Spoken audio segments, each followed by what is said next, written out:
लंका का आधिपति रावण बल, बुद्धि और वरदानों के कारण तीनों लोकों में प्रसिद्ध हो चुका था। ब्रह्मा से मिले वरदानों के बाद उसके भीतर अहंकार जाग उठा था। वह स्वयं को अजय मानने लगा। देवता, यक्ष, गंधर्व, नाग सब उसकी शक्ति से भयभीत थे। उसकी विजय यात्राएं अवतरण चलती रही। जब धरती और स्वर्ग दोनों उसके अधीन हो गए, तब उसका मन और भी गर्व से भर गया।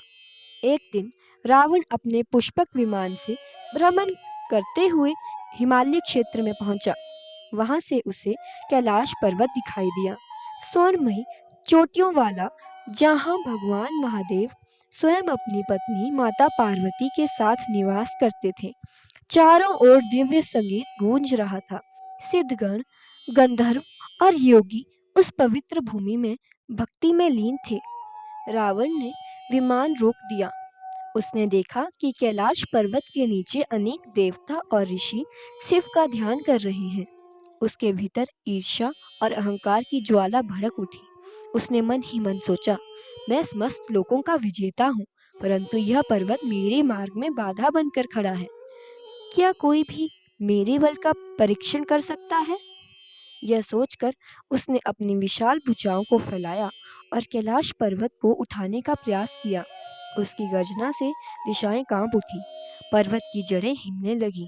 देवता भयभीत हो गए। पार्वती जी चकित हो उठी। उस समय महादेव ध्यान में मग्न थे, परंतु जब पर्वत डगमगाने लगा तो माता पार्वती ने भयभीत होकर शिव जी से कहा, प्रभु, यह धरती क्यों हिल रही है? भगवान शिव ने ध्यान खोला और मुस्कुराए। वे जानते थे कि यह गर्भ से अंधा हुआ रावण है, जो अपनी शक्ति का प्रदर्शन कर रहा है। उन्होंने धीरे से अपना अंगूठा पर्वत पर दबा दिया। उसी क्षण कैलाश पर्वत अपने मूल स्थान पर स्थिर हो गया और रावण की भुजाएं उसके भार से दब गईं। वह भीषण पीड़ा से चिल्लाने लगा। उसकी गर्जना तीनों लोकों में गूंज उठी। देवता प्रसन्न हो उठे, क्योंकि जिसने अब तक सबको भयभीत किया, वह स्वयं अपने कर्मों से पीड़ित हो गया था। रावण ने 12 वर्षों तक वहीं रहकर शिव की आराधना की। उसने अपनी पीड़ा को भक्ति में बदल दिया। अपने नाखूनों से अपने शरीर को विदीर्ण किया और अपने नसों से वीणा के तार बनाए। उन्हीं तारों पर उसने शिव स्तुति गाई, वही स्तोत्र जो आगे चलकर शिव तांडव स्तोत्र के रूप में प्रसिद्ध हुआ। उसकी भक्ति और पश्चाताप से प्रसन्न होकर महादेव प्रकट हुए और कहा, रावण, तूने अपने अहंकार के कारण यह कष्ट पाया है, परंतु अब तूने भक्ति का मार्ग अपनाया है। मैं तुझे आशीर्वाद देता हूँ कि तेरे इस स्तोत्र से जो मुझे प्रसन्न करेगा, उसे मेरी कृपा प्राप्त होगी। महादेव ने उसकी मुक्ति की और रावण के 10 सिरों पर हाथ रखकर कहा, अब जा रावण, पर स्मरण रखना, जब तेरा अहंकार पुनः जागेगा, वहीं तेरा पतन होगा। रावण ने सिर झुकाया और शिवजी को प्रणाम किया।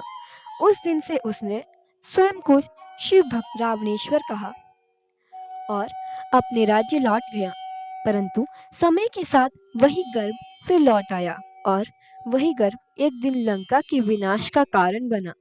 यह प्रसंग हमें सिखाता है कि शक्ति और विद्या तभी सार्थक है जब उनमें विनम्रता का भाव जुड़ा हो, अन्यथा सबसे महान भी अपने ही अहंकार के नीचे दब जाता है। अगर आपको ये कथा पसंद आई हो तो प्लीज लाइक और सब्सक्राइब करें।